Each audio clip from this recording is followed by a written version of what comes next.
Hey everybody, it's Jason Blaha here. Now that my two obligatory informative videos are done for the day, it's time to talk about current events in the online fitness community.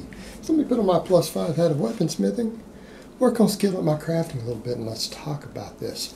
Alright, Calum Moger is hurt again. He's hurt again. Oh, by the way, last time I made one of these people, I had a bunch of people come in and say, "You're not pronouncing his name correctly, and maybe it's because you don't have European royalty in your part of the world." You know what? You're making fun of my culture at that point, and that's racist. That's racist, and racism is wrong. You should feel bad. You're a bad person. That's just the way that we enunciate things here in the great Republic of Texas. It's Calum Moger. All right, get over it. Now, back to the point. You know, I kind of had fun with the last one, and I did the arrow to the knee after a second injury, but at a certain point, I feel bad about kicking a man when he's down. Like, I could make fun of him, but do we really need to do that? At a certain point, when you've got a guy who's now hurt 3 times, I actually feel bad for the dude. I'm actually going, bro, seriously? You re-tore your bicep? I've torn a bicep before. It sucks. I actually legitimately feel bad for the guy. Now, it is his own fault. But, you know, when your self-inflicted injuries are mounting up to that level to where you got 2 of them at the same time, that's just kicking a man when he's down to make fun of him at that point. I'm not going to do that. I'm absolutely not going to do that this time. But what appears to have happened, I saw it through the Instagram story that someone linked me. I didn't get to see his full story, but I saw screenshots. I've heard what people are saying. And if I'm understanding it correctly, not only did he tear a quad, or injure his knee, I suppose, on that rappelling down the cliffside, doing the rock climbing, it looks like he retore that bicep that wasn't healing. Now, here's what people need to think about with this stuff. I think people need to really sit back and think this sort of stuff through, because you really, in some cases, you can't have your cake and eat it too. You know, a lot of people will say, well, you know, you have to live life. You can't worry about injuries. And I agree. We do have to live life. You do have to live your life. But here's the thing that you need to factor in. When you start partaking in activities that you know are going to compromise your body in some way, when you decide to do things for fun that puts you at risk of injury and you train already, you really need to think this stuff through ahead of time. It's fine for people to undertake stuff. They want to do acrobatics. They want to do mountain climbing. They want to go play a field sport recreationally for fun on the weekends. And they lift. Maybe they're a bodybuilder or whatever else they choose to be. That's fine. If you want to go do athletic stuff that puts you at risk because that's fulfilling to you, it makes your life enjoyable, I don't have a problem with that. But what I would advise people to do is step back and seriously assess your training. In other words, you're training in the gym, right? Are you training in a way that's going to lend itself to those activities? And this is the difference between training for athleticism versus guys who are training for purely aesthetics. This is the difference, and this is why I tell people, if you want to have a well-rounded life, training to be strong and athletic in the gym with the way that you choose to lift does matter. Particularly if you're going to be the guys like Calum, to where you're going to use a bunch of drugs that are going to potentially compromise your connective tissue versus your ability to contract a muscle, you're putting yourself in a category of higher risk of connective tissue tears, of dislocating things, of hurting yourself when you go partake in these activities. If you choose to train in the gym like a fluff and pump bro, you choose to do a bunch of partials, you choose to do a bunch of cables and machines to where you skip the full ranges of motion on exercises, and you don't do big exercises that train your connective tissue. Heavy full range of motion squats, deadlifts, cleans, chin-ups done from a dead hang. All this stuff can enhance connective tissue. It enhances joint stability. This stuff reduces your chances of getting hurt. It reduces your chances of getting hurt out on a playing field, playing a game of pickup basketball, rappelling down a cliffside, even when you get hit by a car or you twist and fall the wrong way. If you're going to partake in activities that are going to risk you, do not train in a way that is going to make it easier for you to get hurt. And this is an important point to consider when we're talking about these things. It's an important point. You can't take those sort of risks. If you're going to train like a pure bodybuilder style training where you do all these partials and pumping middle exercises and a bunch of isolation work instead of doing the big athletic movements, the big strength building movements through full ranges of motion, to where you build good joint angle specificity near the terminal ends, to where you strengthen the connective tissue by moving heavy weights and putting stretches on the muscles with big weights on big exercises, all right, you're less likely to get hurt. We know that. That's been studied in athlete after athlete. People who can do big, heavy, full range of motion squats, who do all their exercises with full ranges of motion, they don't get hurt as easy. If you train basically like someone like Jason Gallant, train the muscle, not the joints, well, you're going to have weak joints. You're going to have weak tendons. I'm not saying they aren't going to be a little bit stronger than someone who doesn't train, because they will be, but they are not going to hold up under a lot of these situations as well as they would if you actually really trained correctly like an athlete. That means doing full range of motion body weight exercises weighted, doing full range of motion barbell lifts. Again, full range of motion heavy exercises where you build maximum strength. That will make your body more resilient. You're less likely to tear a meniscus. You're less likely to tear a hamstring.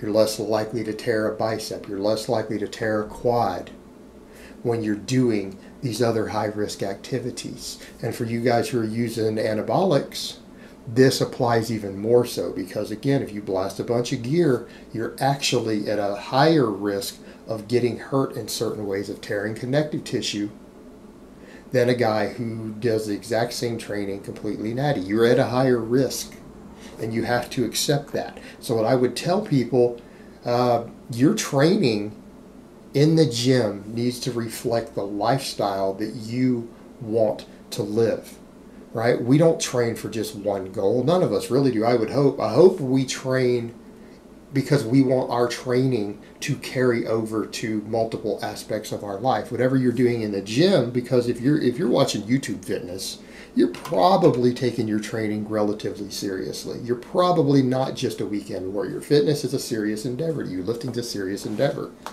Well, you need to be thinking through the way that you train of, is it one-sided in nature? Am I training just to be a power lifter? Am I training just to look good with my shirt off? Or are you saying, hey, I'm training in a way that's conducive to the life that I want to live? And if your lifestyle includes partaking in higher risk activities, horseback riding, snowboarding, rappelling down a cliffside, right? Those are higher risk physical activities. They carry a degree of risk of injury. And that's okay. That's okay. We accept that in life. But think that through of, is my training, all this time I spend in the gym, am I putting my focus on things that are going to make the rest of my life better, that are going to make other things that I do safer, or are they going to put me at a higher risk of injury? Is what I'm doing in the gym conducive to the overall life that I want to live? Is it creating value in multiple aspects of my life? And that's stuff we need to consider. There's a difference between being athletic versus just being aesthetic. So again, this is the point we come to. I'm going to tell people, if you want to train in the gym, even if you're training for aesthetics, like someone like Calum, doesn't care about being an athlete. If you're going to train for that, at the very least, build the muscle, doing things that will let you do other stuff. And if you're not willing to train that way, I'm going to recommend you don't partake in these higher risk activities. And particularly if you plan on making a living off your physique, this guy is basically destroying his career. He's destroying his career because he's got caught up in too much fluff and pump bro stuff, too many drugs. And then when he goes to do these show-off things or things that he's doing for fun, he's getting hurt. This is 3 major injuries now. That bicep, it looks like he retore it based on that bruising. He's probably going to have to go through, get it reconnected again. All right, that's devastating for his career. And how much of that could have been avoided had he maybe just picked his drugs different? Had he trained himself a little differently? Had he trained in the gym specifically to be a bit more athletic? Because people say, well, he's aesthetic. Well, no, but he wants to live a lifestyle where he does heavy cheek curls on camera. He wants to live a lifestyle where he rappels down cliff sides on camera. That's the lifestyle he wants to live. His training is clearly not conducive to that. And so how aesthetic is he going to be with an injured knee and a twice torn bicep? There's a question I want to ask you. Has he turned out, how aesthetic is he going to be in the long run? Where's he going to be 3 months from now? Has he gotten the aesthetics he wanted combined with the lifestyle he wanted? No, they're incompatible. He got the aesthetics, but he can't live the lifestyle. Changing the way you train and the way that you take care of yourself matters. And again, if you're not willing to do that stuff in the gym, then maybe you need to step back and reassess how much these other fun things you want to do mean to you. All right, and a lot of the younger guys listening, this is called being an adult. Right? This is called being an adult. This is where you say, okay, I need to balance the different elements of my life in a reasonable way that gives me the most fulfillment. Because that's what it's all about, right? Why do we train? We train because we want a more fulfilling life in some way. I don't care what your training goals are. You're training because you know that there is some aspect of your training that's going to make you happier and more fulfilled as a person. You're going to achieve more of your potential in some way that's going to bring more meaning and fulfillment to your life.